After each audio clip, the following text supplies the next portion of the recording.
Alrighty. How y'all doing? And welcome. Welcome back to Black Bear News, where everything is connected. How are you feeling? Good to see you. Some good comments about the thumbnail. Is that knife slapping? It is. It is a knife slapping.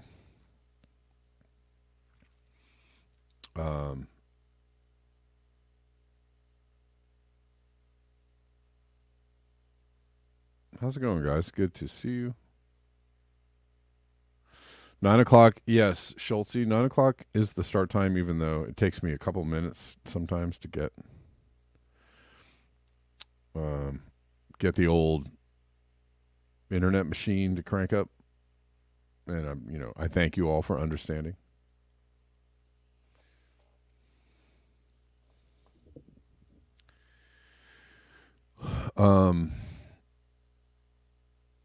Do you feel like it's too early? Is it too early for people? I don't know. I don't know.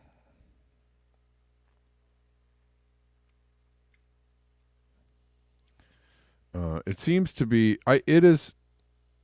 Might be early even for me, but I do enjoy like having the show kind of be over and done with at a certain time. Anyways, thanks for being here. We're live on YouTube, Twitter, Rockfin. Rockfin people, how you doing? Osama, what's up? Got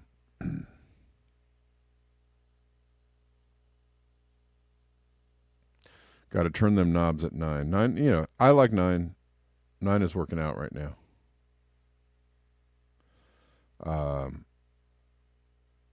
Yeah, about brunch. It's about brunch or lunchtime on the East Coast, whatever you want to say.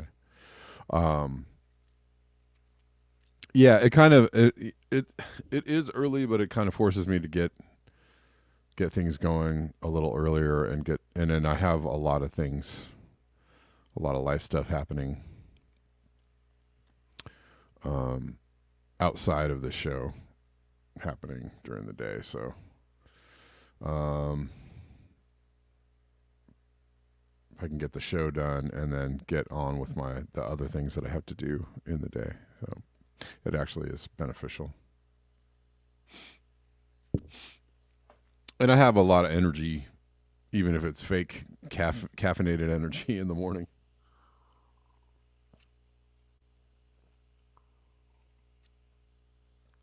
It's not all fake. I've been working on my fitness.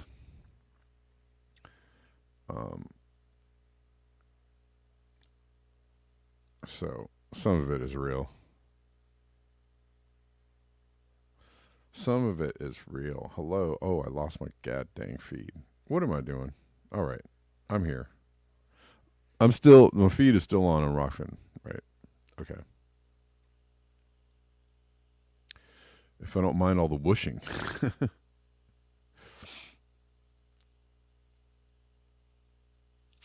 You're in Pacific time. G. Demers, yes, I know. Yeah, it's mostly later in the day for most people, right? I like the you're talking about the coffee whooshing, the whoosh whoosh. There's a lot of whooshing going on in the morning. Several types.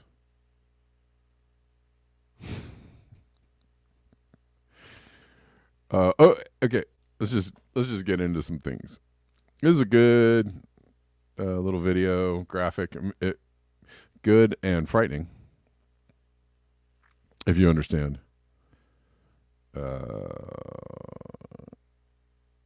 What people?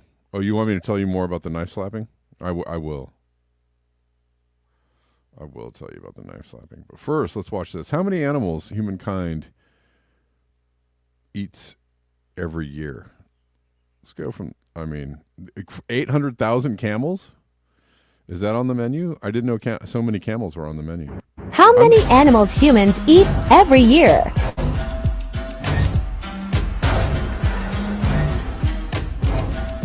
I'm surprised by some of the. Oh, we eat a lot of horses, apparently. I'm surprised by 5 million horses, 10 million cats. My daughter actually saw this too. 25 million dogs. She was appalled.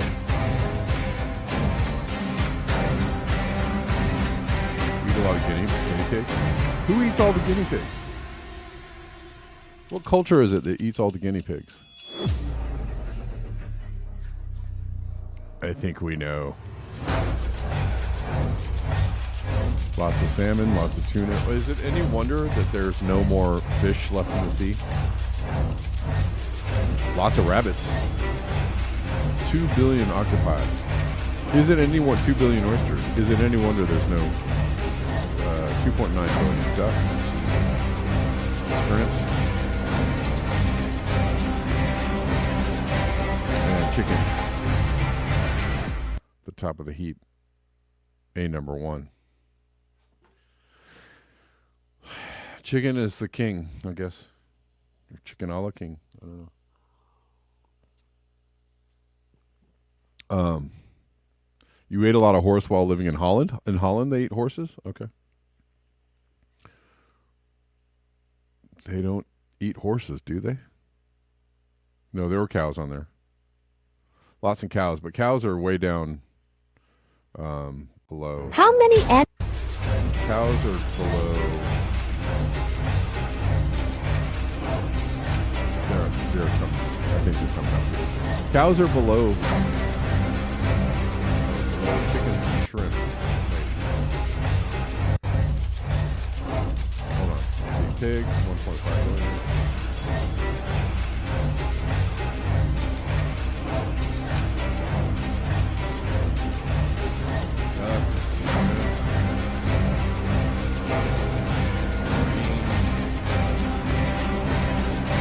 Where are the cows? Cows are way down. Sorry. No, there's cow. 300 million. Only 300 million. Not even in the billions are the cows. Horse sausage is common in Holland. Okay. Anyways, that's a lot of animals. Man. Whether you have... I am live, sucker. Bill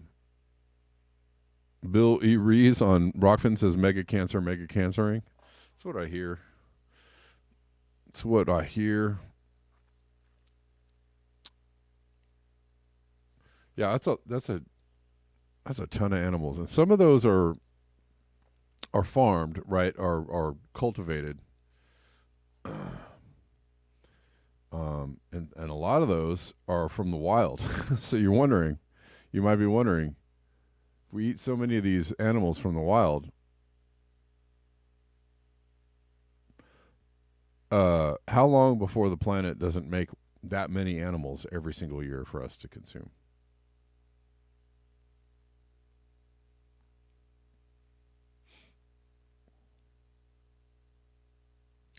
Anyways. We eat a ton. There's a lot going into keeping humans alive. A lot. And you think, oh, there's plenty of... Earth is big. There's lots of space.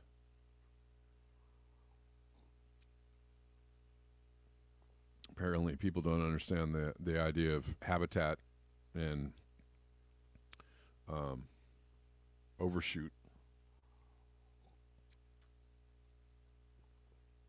Apparently, a lot of people don't understand the idea of carrying capacity. You know, it's fine. Whatever we're doing, it's just fine. And um, considering what the powers that be are also up to, I'd say humans aren't really not doing so hot. What else are humans doing that it's not so hot? Let's look. We're also depleting the snowpack, melting glaciers. Again, this is a lot of energy. I know that people might wonder about the geoengineering, which is, partly true.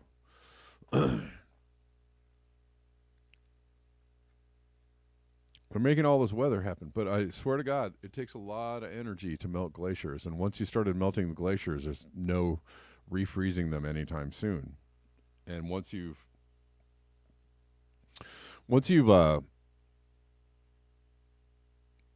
decimated the habitat of the planet to that degree, it's kind of hard to come back from. So you wonder.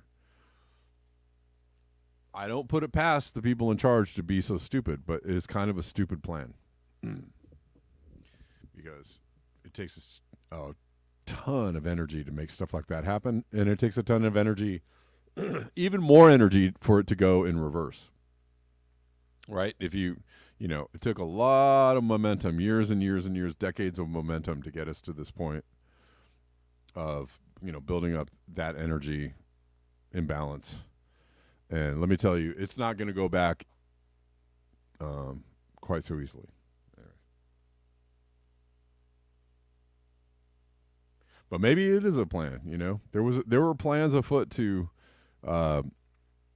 melt the Arctic or melt Greenland a long time ago, because there's oil in them our oceans. There was a plan.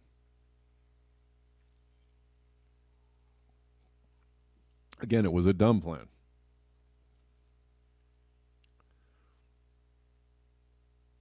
So we're melting all these. We're melting the glaciers in the Himalayas and whatnot. Come on. Can I get this up here? Go green. Where's the winter snow in the Himalayas? It's long gone. Hey, deniers, it's not just winter and it's not a climate scam. It's a reality, but now we should have at least 4 or 5 feet of snow, but right now we have nothing. Where's the snow in the Himalayas? Where's the snow in a lot of places?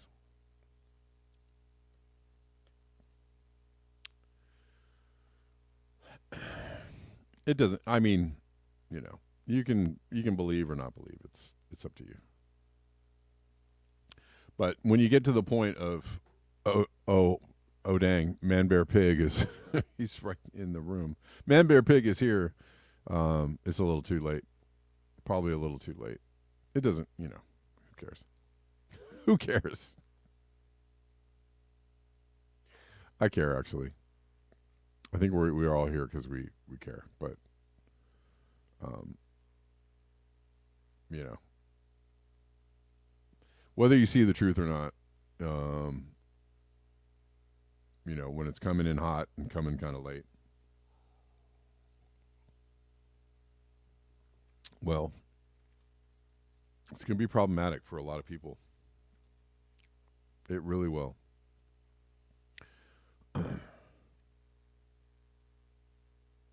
Anyways, this article is about how the snow is melting.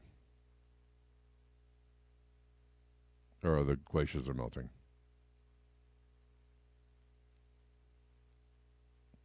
And there's a decrease in mean rainfall over Pakistan and northern India. This is a very scientific. It's called Science. Hold on, guys. Give me a second. I've got to take this call.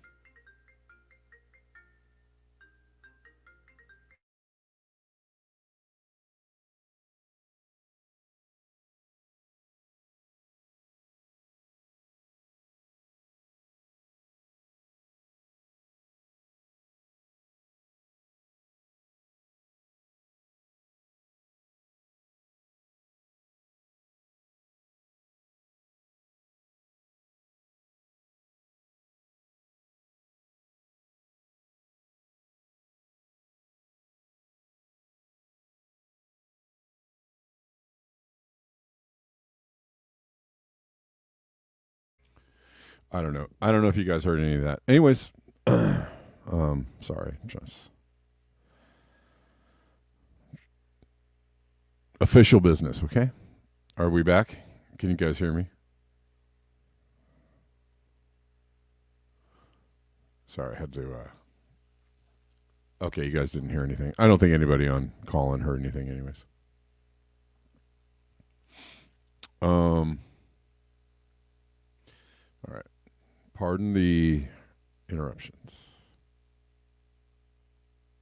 Bill Erie says, wasn't somebody saying the Antarctic would be ice free by now? Did we not learn anything from the 2012 Arctic low? I don't know. I I have actually heard nobody say anything about the Antarctic being ice free. If you heard something, let me know. I didn't hear that one. I did. The Arctic, for sure, they've claimed that the Arctic was going to be ice free. But we're getting so far we've gotten a reprieve.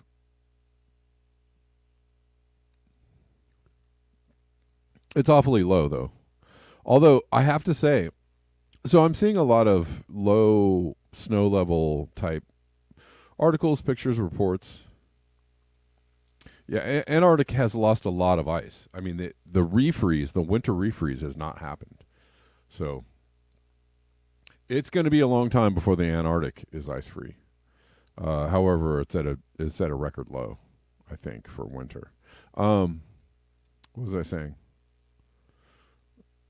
I haven't seen a lot of reports around the Arctic and the ice extent in the Arctic, which is,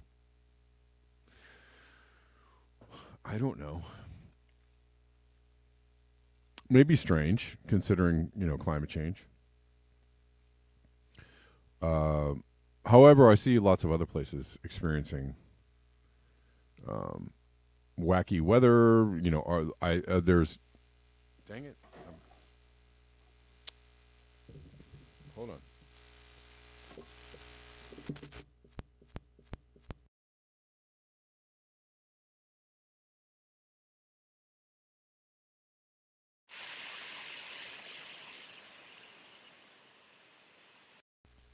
All right. Hello, we're back. I keep getting a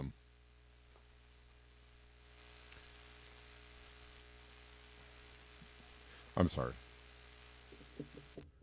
Okay. Getting these random kind of interference things. Yeah, it's gonna be a long time before the Antarctic is ice free, but the Arctic sooner than later. Anyways, I was saying I'm not getting a lot of updates about the Arctic ice extent. However, I'm seeing things like it's raining in Greenland, which is, in the wintertime, not supposed to be happening. I'm seeing low snow levels in some places that should have lots of snow.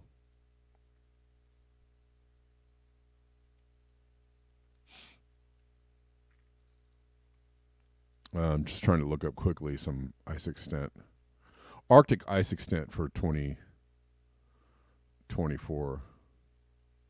Is this that's 2020. I mean, 2020 it's awfully low. I think it's just at a state where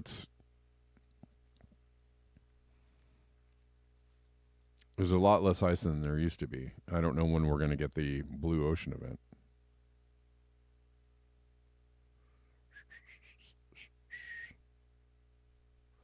Can we get some? Here's the Arctic sea ice extent, Alaska Climate Research Center. Let's see if we can see this. Arctic sea ice extent, January 18th, 2024. This is from a few days ago. And 2024. You guys want to see this? Sorry, I'm looking at it all by myself.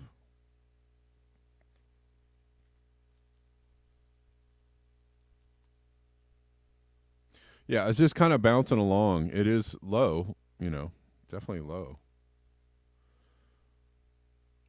When are we going to get the dreaded blue ocean event? I don't know. Can't call it. So here's the gray area is kind of like the mean.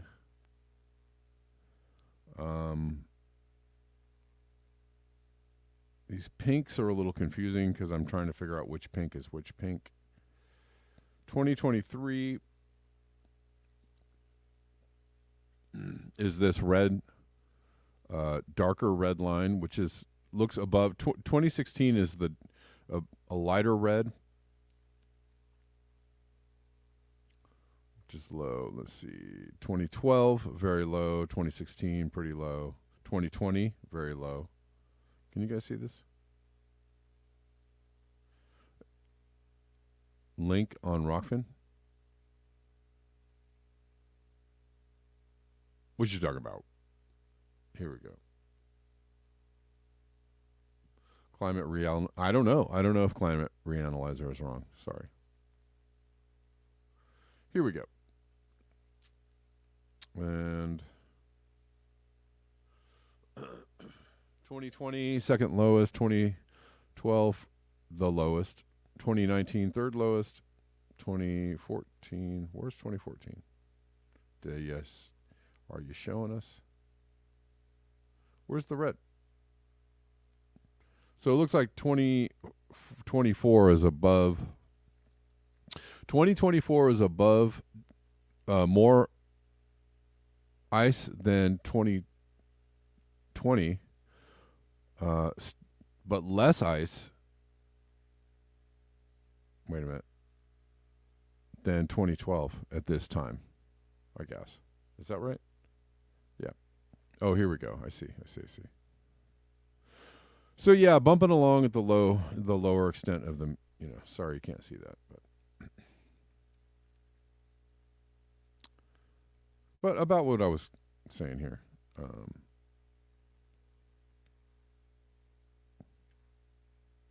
Here's the green, and the green is following the. Right now, we're at about the median 2024 of this mean.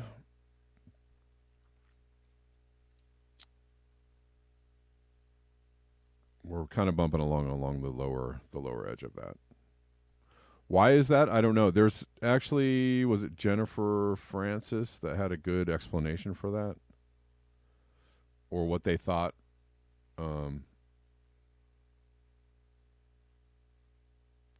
was the explanation for why the Arctic hasn't gone blue. And it had to do, I forget now exactly what it was, but it had to do with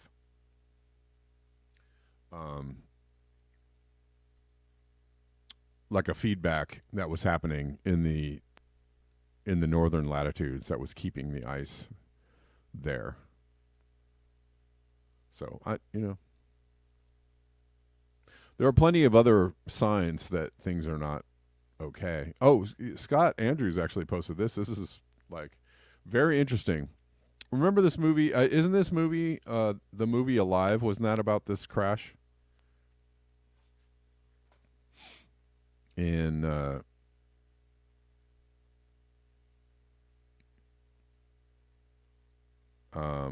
Andes, right? Or is this a different crash? But Valley of Tears in the Andes, January 1973. Watched a movie on Netflix recently, was wondering what the crash site looks like today. So this is what it looked like in 73. Lots of snow, ice, very icy. And here's what it looks like today in the Andes. No ice, no snow. January 2023. So, yeah, you can chalk that up to a warmer planet.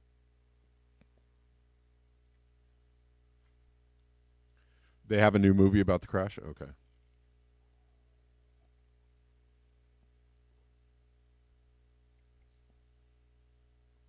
Yes, bold rope lamppost albedo.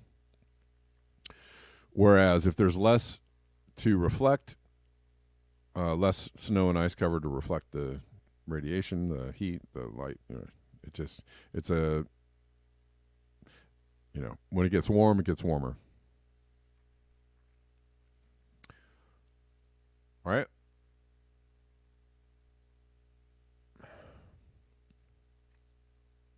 I mean, these are fairly obvious signs here. Why haven't we had a blue ocean event? I can't tell you. Is it coming eventually? For sure. Absolutely. It's going to happen. It's just, the people that are predicting like next year is going to be the blue ocean event. I think that's a little bit of a fool's game, but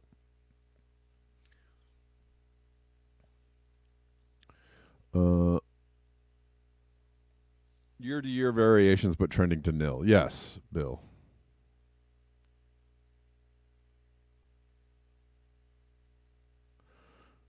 Currently, January. Currently, so long and thanks for a loss. Well, what I was reading there in the first graph was that the extent right now is lower than the lowest, but that doesn't,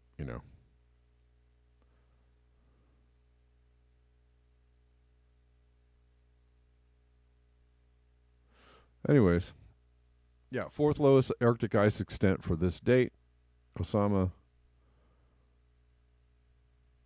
Antarctic sea ice extent is lowest ever by 1.5 million kilometers.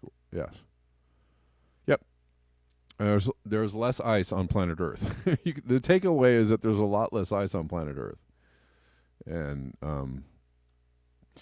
it's going to, as with temperature and CO2 readings, it's going up and it's going down. It goes up, it goes down. But every year it gets a little bit lower. Right? CO2 readings get a little higher. Then it comes down. Then it gets a little higher. Then it comes down. It gets a little higher. Right? That's how it's working. Antarctic sea ice extent right now is the lowest ever. Right? Every year it goes up and down, and every year it gets a little bit lower, a little bit lower, a little bit lower. Anyways,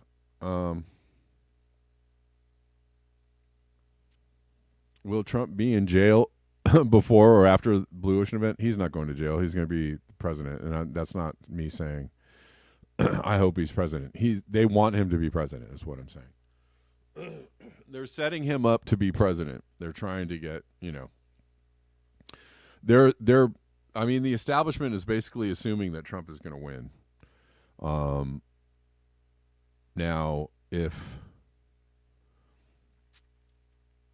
unless there is a catastrophic collapse of the system beforehand, and they suspend the elections, and somebody random takes office, Kamala Harris becomes president. I don't know. Who knows what's going to happen, because there's all kinds of things, I think, that but right now it looks like they're trying to get Trump back in, and Trump is not a savior.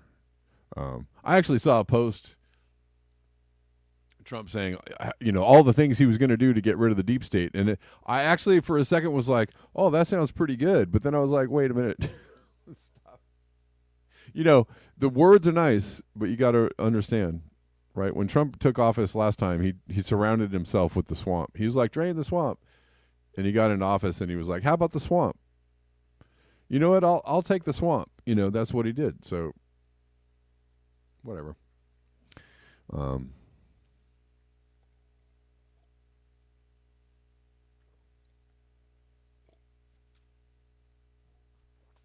Jay Moniker, yes. You can tell a guy who is 200 pounds overweight, still shoving donuts and hot dogs into his face, that he's on a bad path without knowing exactly when he gets the stroke, right?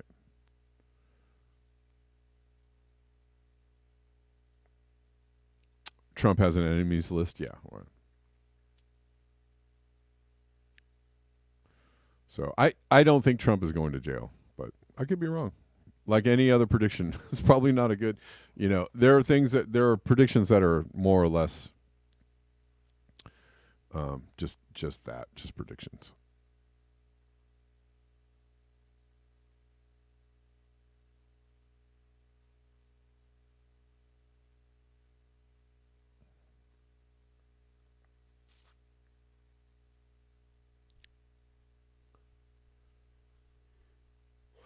Okay. Our predicament, says the boomer generation perched atop our collapsing empire, are 100% aligned on one very specific policy: maintain business as usual long enough for them to die comfortably.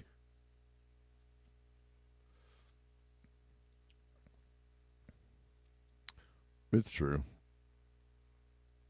They're like, yeah, I know it looks pretty bad.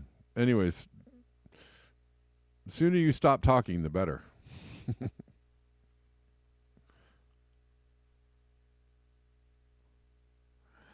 Let's check this out. Apocalyptic optimism could be the antidote for climate fatalism. You guys ready for some apocalyptic optimism? I am. Already. He says, hey, everybody, good news. We just need to be ready to start exploiting the windows of opportunity when the apocalypse arrives. So we're facing an apocalypse, but there will be great opportunities. Oh, I don't know if I'm going to be able to read this. This is in time. And these jackballs like to put up paywalls and stuff. Hold on. Let's see. Are they going to let me? I like this picture, though. Can you guys see this?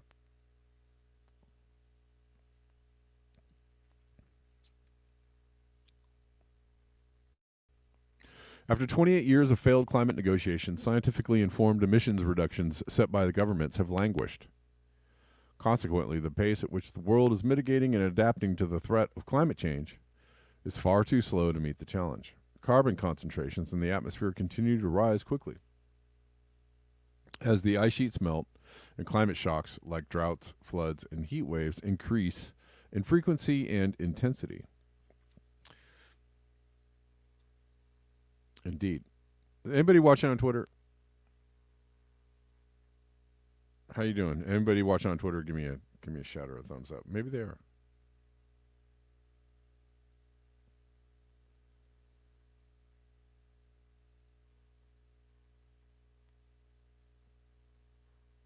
Maybe not. If you're watching on Twitter, give me a give me a like or something.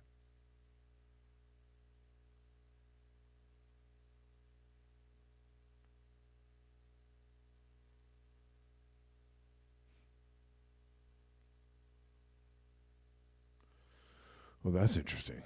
Okay, let's go back to this article. Anyways, droughts, floods, heat waves increase in frequency and intensity. Meanwhile, leadership of the climate negotiations at this late hour has been relegated to petrostates and former fossil fuel executives, which has helped make it impossible to agree upon, let alone implement, policies that could save us from the worst of the climate crisis. The writing is on the wall. The only way for things to get better is after they get much worse. Lives will be lost, and social conflict driven by climate migration and competition for increasingly scarce resources will proliferate. These look like insurmountable odds, but fear not. And in many ways they are. There is a slim chance that we can slow climate change enough to preserve our planet and minimize the catastrophe that is just around the corner. Let me guess that they are not going to give the right answer on this. They're going to tell you why you should be hopeful, but it's going to be the wrong reason and the wrong answer. But we'll keep going.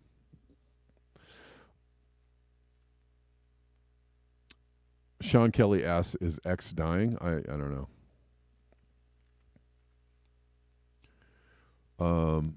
In some ways, it should die. There's same way Facebook should die, and probably all the. I think we need to do some new social media outside of these. I'm getting sidetracked here.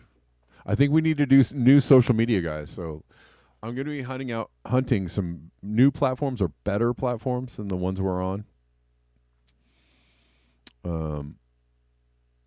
And we'll see. Anyways, I call myself an apocalyptic optimist, or apocalyptimist, if you. I think that's already been coined. I believe we can save ourselves from the climate crisis that we have caused. I also believe it will only be possible with a mass mobilization driven by the pain and suffering of climate shocks around the world. That's true. As the social effects of climate shocks grow in both frequency and severity, I predict they will motivate an anthro shift, TM, where personal and economic risk reaches a critical threshold that leads people to alter their behaviors and force governments and businesses to transition aggressively away from fossil fuels. Is that all it's going to take?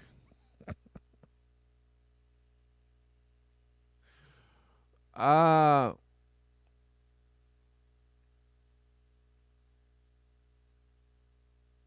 Oh, thanks. Obsolete optics. I appreciate that. I'll try that.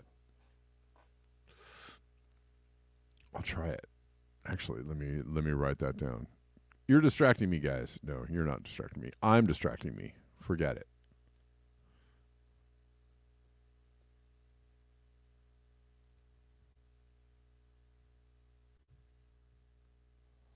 All right. Um So, guys, that's all it's going to take is an aggressive shift away from fossil fuels, and I think we'll save the planet. This process requires halting all fossil fuel subsidies and stopping all efforts to extract more fossil fuels to be burned at home or exported for use abroad. And I support that. I think that's a good start.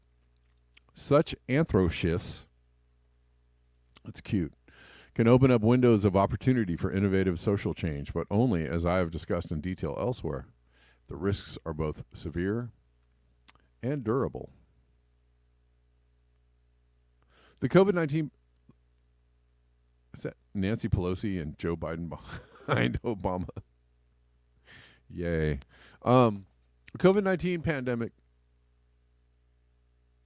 offers a recent example of an anthro shift where risk durability was too low for the social changes to be, I knew they were going to bring COVID-19 into this. For the social changes to be sustained long term. In spring 2020, we changed our behaviors overnight to limit the transmission of the coronavirus and flatten the curve. By the way, this is actually true. If you give people, which is why they're not really very serious about scaring people about climate change. Like, for the people that think that, they're they're really doing it with the climate change guys. They're not really doing it that hard, because there's so much skeptical propaganda pushed out around climate change. Like, they're not really. So COVID was a really great example of introducing this thing that people should be afraid of, and really just like, doing things in a way that like scared people to the point where they're like, oh my God, yeah, tell us what to do. We don't know. We're really frightened. They're not doing that around climate change. So like, if you're, they're kind of piecemealing some of the things. They're just taking the bits and pieces that they feel like they could possibly control about, people's behaviors, and they're really not trying. So, but the thing is that if you give people enough information, or if you just tell people in a way that, is convincing enough, everybody will go along with if they really wanted to do things, change society or change the world in order to address climate change, it wouldn't be that hard. It's just not that hard, because people will go along. If you say, hey, this is a serious problem and here's what we got to do to fix it. If you really hammered it in a way, if it was something people were talking about on mainstream media like all day long, and if it was really like couched in a way that this is an emergency, people would totally go, tell me what to do. They do. They always will. So, anyways, they're not trying. They want business as usual to keep going for as long as possible. The last tweet I just read. They want everything to keep going for as long as possible, while initiating or instigating little pieces of control here and there, possibly based on climate change, or possibly based on a pandemic, or possibly based on some other whatever it is, in order to, initiate these like nodes or points of control in people's lives. But as far as a big picture trying to address climate change, no, they don't want to do that. They're not going to do that. It's not ever going to happen. Whatever. And I'm trying to get actually to this a bit of information about people who are actually trying to do something about climate change, but it's very difficult against the onslaught of industrial civilization. I'm not going to read too much more of this, okay?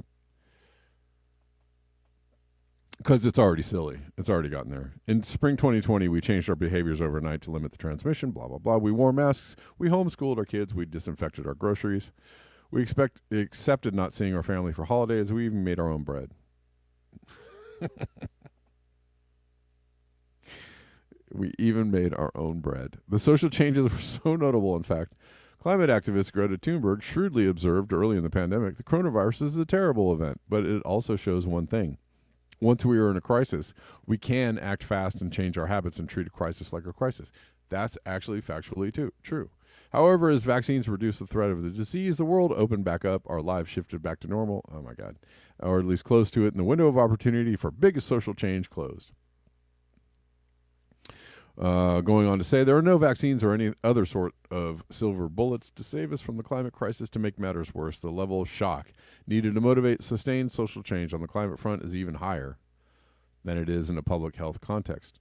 The level of shock needed is going to be a bit higher.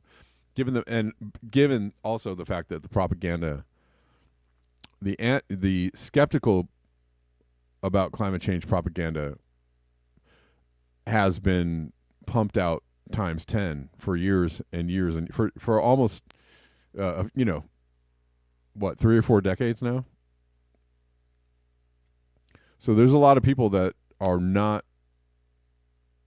going to be susceptible to believing anything, right, about this.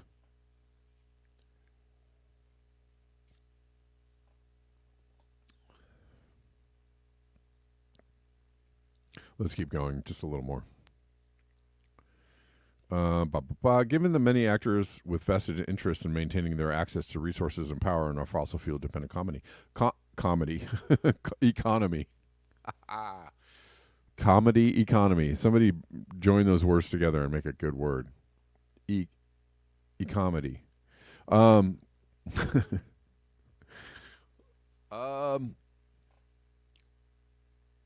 Whatever the shock is, it will need to mobilize a mass movement against these entrenched fossil fuel interests. One question right now is whether such a movement can succeed without resorting to confrontational action. That's a good question.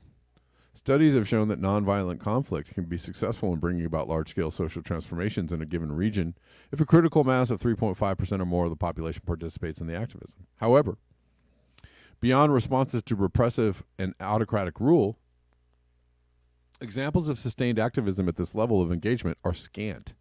So it's unrealistic to imagine that such a high percentage of the population would mobilize and engage in peaceful climate activism without some sort of large-scale risk as motivation. It is possible that more confrontational what are you saying, Time magazine? What are you talking about? Could be more effective, and calls for such an approach are growing. Are you talking about violence? Time magazine, are you talking about violence? To date, though, we are nowhere near the level of mass mobilization needed. It's funny. Nonviolence is a trap. I think it's good. I think nonviolence is great. And I hope for, I hope that we could all sit down and meditate the bad away. I hope that we all can do that. I really, I would prefer that we all nonviolently disassociate ourselves with the system. However, I don't believe that is going to be the path necessarily. And that does not mean that I'm calling for anything like violence. I'm not. However, I'm just saying that that's what people do. That's what people do when they get mad enough. That's just human nature. So, that is what people do. And sometimes, um, also, case in point, every successful nonviolent, uh, protest movement or revolution. Most revolutions are not nonviolent, by the way. And every, the examples of Gandhi and or Martin Luther King Jr.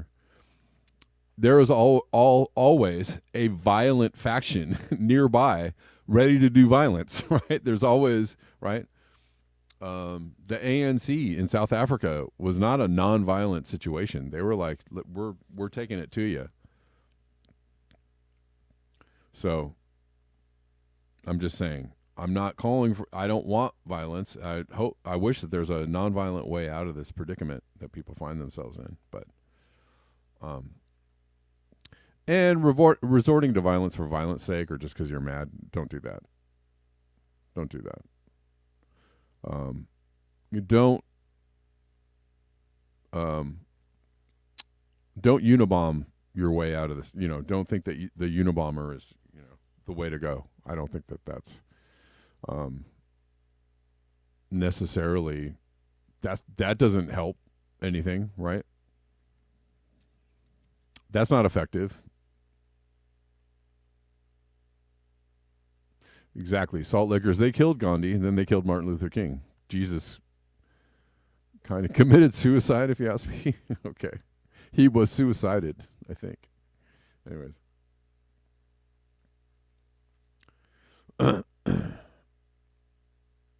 Anyways.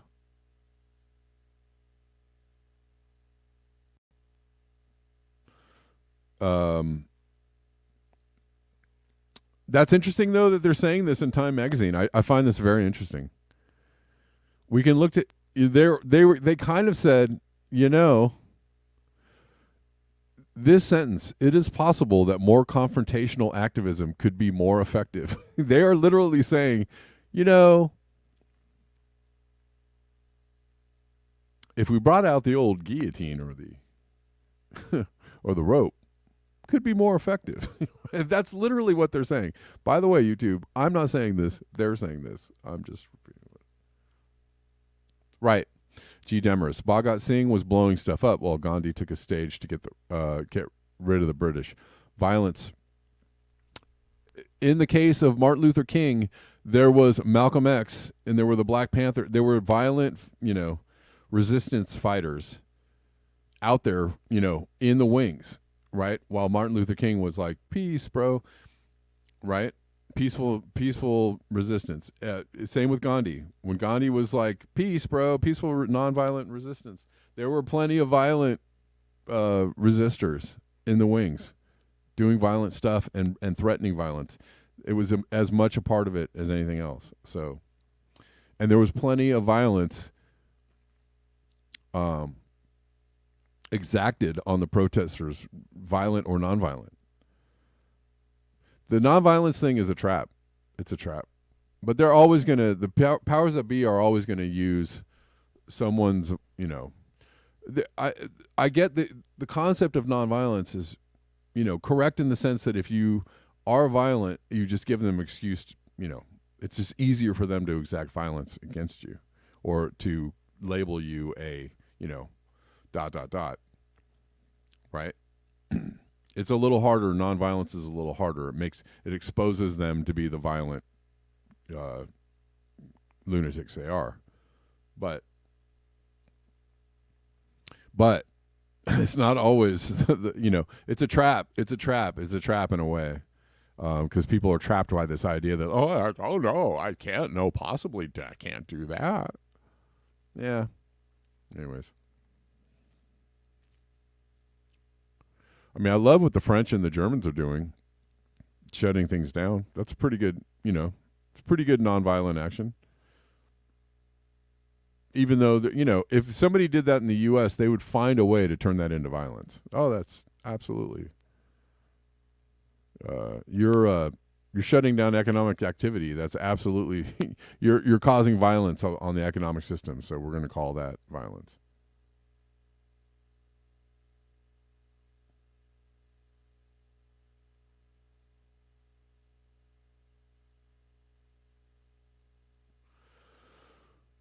anyways, I'm just discussing things. But Time Magazine is the one here that says it's possible that more confrontational activism could be more effective with Jesus. Is it possible, Time? The labor movement in the U.S. was pretty violent.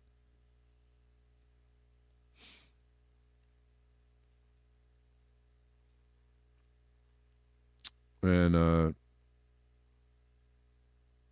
et cetera, et cetera. Now, I am with the idea that a violent revolution just generally means that you're going to replace the people with another, the government with another government that's going to enact violence on its citizens. In order, a real revolution would be an inner revolution, an elevation of consciousness. Obviously, that would be a real revolution, and that would be the highest goal, right? For all of us to elevate to the point where we don't need to do this anymore. That would be the best.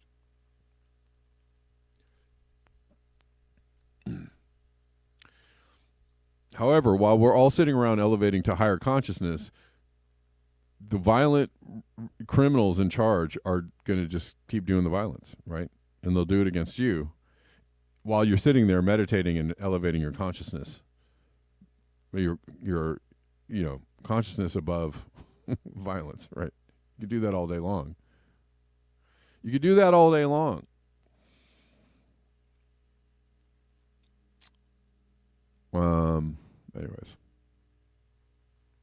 Anyways. We can look to history to see what kinds of crises have triggered the level of drastic social changes needed to reach a tipping point that motivates an anthro shift that would be sufficiently widespread and long-lasting to limit climate change, war, economic depression, and natural disaster. Indeed, the Intergovernmental Panel on Climate Change's most recent report suggests that world war and wide-scale economic depression are possibly consequences of climate change. Most likely, though, is natural disaster. Climate shocks to come have the potential to motivate an anthro shift that reorients all the sectors of society to respond meaningfully to the climate crisis. Without them, the best we can hope for is incremental change that does not disrupt the current political and economic powers. And we've seen how effective that has been over the last 28 years. The climate disaster that is coming is inevitable at this point, but it may also be our only hope for meaningful change. In the meantime, the best way through the climate crisis is to build strong ties with our communities, create solidarity, and cultivate social and environmental resilience capable of supporting one another and exploiting the windows of opportunity when the apocalypse arrives. That's interesting. That's actually not a bad article. It's a little silly. There was some silliness in there, but there was actually some realness in here too that I was surprised by. So.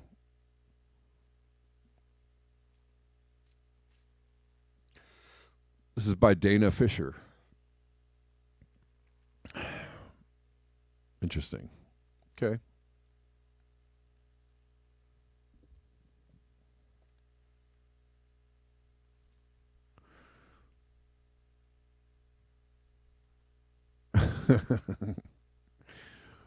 All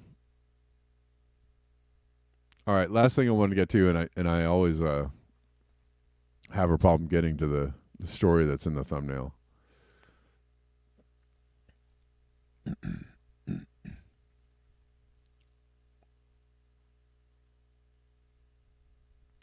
Oh, where is it? Where did it go? Hello, hello, hello.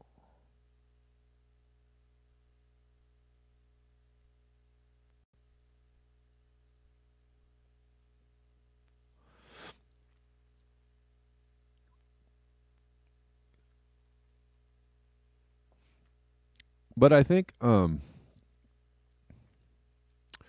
it, where is the story? I think that what, the farmers are doing in Europe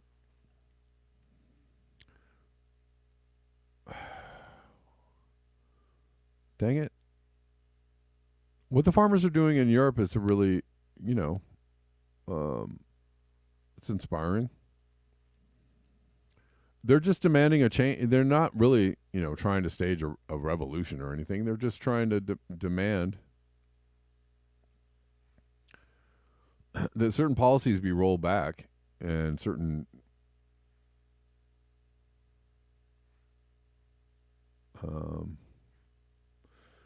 that a certain amount of support be given by the people in charge, right? They're just demanding policy change. They're not really they're not out there, and that's how it's done. Knife slapping time, exactly. That's what I'm trying to find here. The knife slapping. Dang it. And I didn't really want to lose this article. Let's see. It's getting creaky, guys. It's getting towards the end of the show, and my computer is slowing down a little bit. Did you guys see that Jem Bendell is reinstated?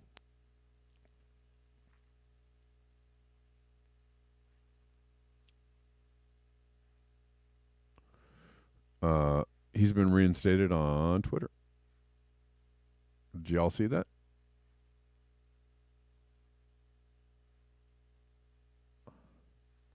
Shoot.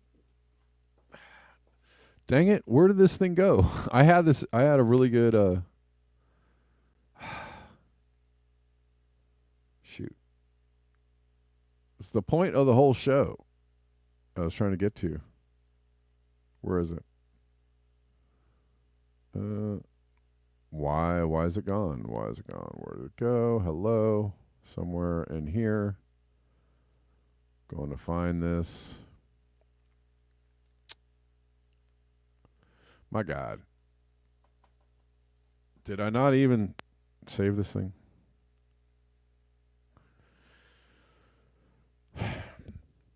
Let's see. See if I can find it. I don't know if I can.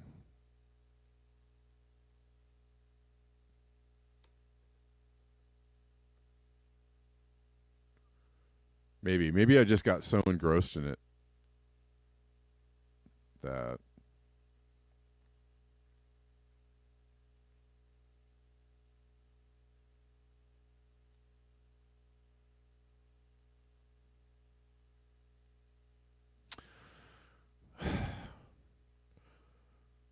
guys, crap.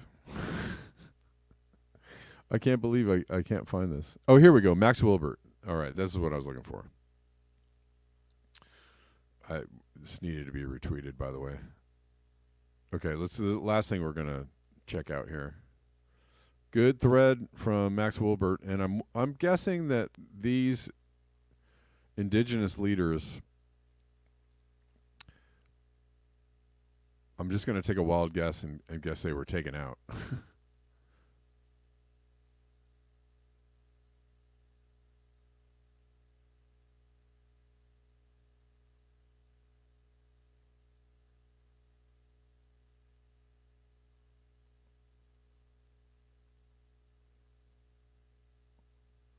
Let's see.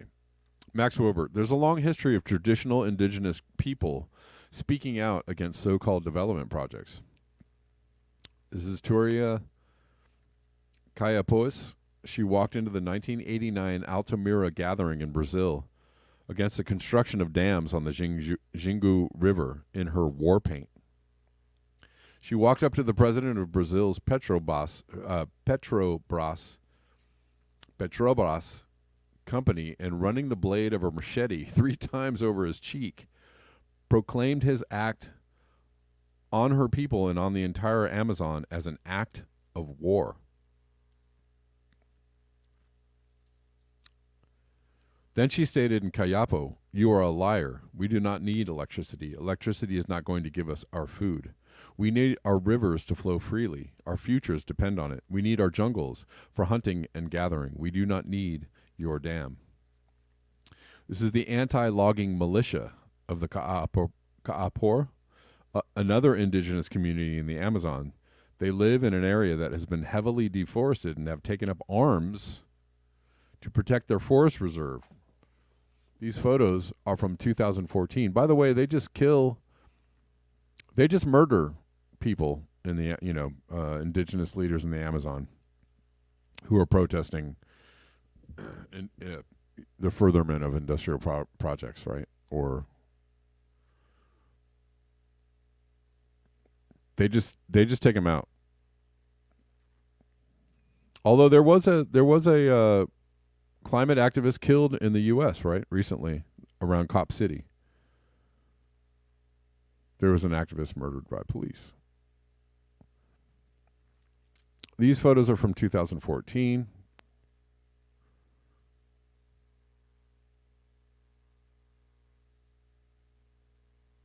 I can't tell who's being. I think the indigenous people are chaining these guys up, setting fire to their. Yeah. You know, these kind of things happen when people get angry enough or feel like they need to defend themselves against a conquering force. This is Ati Kuigwa in 2016 at the 15th session of the UN Permanent Forum on Indigenous Issues in New York City. She said, that's a funny name. We are fighting not to have roads or electricity. This vision of self-destruction that's called development is what we're trying to avoid. What's the quote? Yes, obsolete optics. The ruling class wants you to be nonviolent, but they have no qualms about using the state to enact violence upon. Absolutely. So whenever people are like, "Oh my God, you're violent! Oh, violence, violence, violence," just kindly tell them to stick a sock in it. You use violence all the time. You fight wars all the time. You bomb people to death at smithereens all the time. So get out of here with your moralizing about violence. You have no moral authority to decide whether somebody, whether violence is bad, is a sin that somebody should be,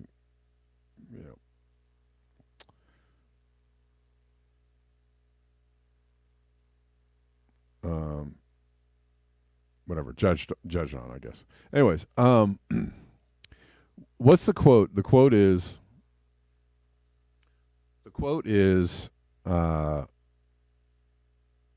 something about, when somebody is a good quote. When somebody does something to infrastructure, right? Buildings, bridges, roads, etc. Somebody, does something, it's called defacing, or it's, trespassing, or right. If somebody does something to something that man has constructed, it's a serious crime, right? But what we do to nature, when we deface nature, when we destroy nature, it's called progress, right? So I'm completely destroying the quote, but something like that.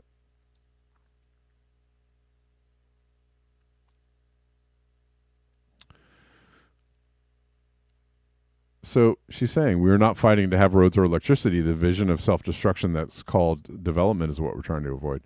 In the West, and more broadly inside civilization globally, the arrogant attitude that, of course, industrial modernity is a superior way to live is deeply embedded into our consciousness. Absolutely. This attitude is used to justify atrocity. The Chickasaw writer Linda Hogan put it this way: Indian people stood in the way of progress, and progress is a sort of madness that is a god to people. Decent people commit horrible crimes that are acceptable because of progress. Absolutely. Great thread by Max Wilbert, but just showing that, people can resist, or do try to resist these things that other people see as inevitable or good, or even good.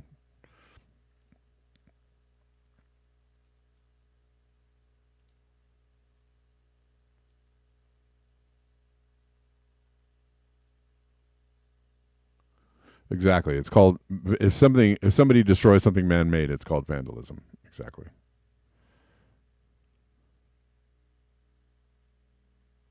Anyways, that does it for me, guys. Thank you so much for listening. hope you all enjoyed yourself here today, and thanks for hanging out with me every day. Rockfinners, thanks for bumping along with us. And I can't tell who's watching or if anybody's watching on Twitter, but I know you're there. So thanks for watching on Twitter, and I'll see your views later. All right, if you enjoy this show, before we go, if you do enjoy this show coming to you for free 99 every day, I do need your help in maintaining this show going forward. Every little bit helps, and so many of you already support, and I appreciate you. But here are some of the ways that you can support the show. You can buy me a coffee at buymeacoffee.com/blackbearnews. You can Cash App me at Red Llama Music. You can Venmo me at Kevin Sandblum. You can PayPal.me/Kevin Sandblum. You can Zelle me at kevinsandblum@protonmail.com. All right. And of course, you can do super chats. Did I forget that a while ago, I don't know if I shouted out Gwen Webb for super chatting me €5. But thank you, Gwen, for that. And you can super ray me at Rockfin and Patreon, et cetera, et cetera. All right. Thanks, guys. I'll see you tomorrow. And until next time, peace.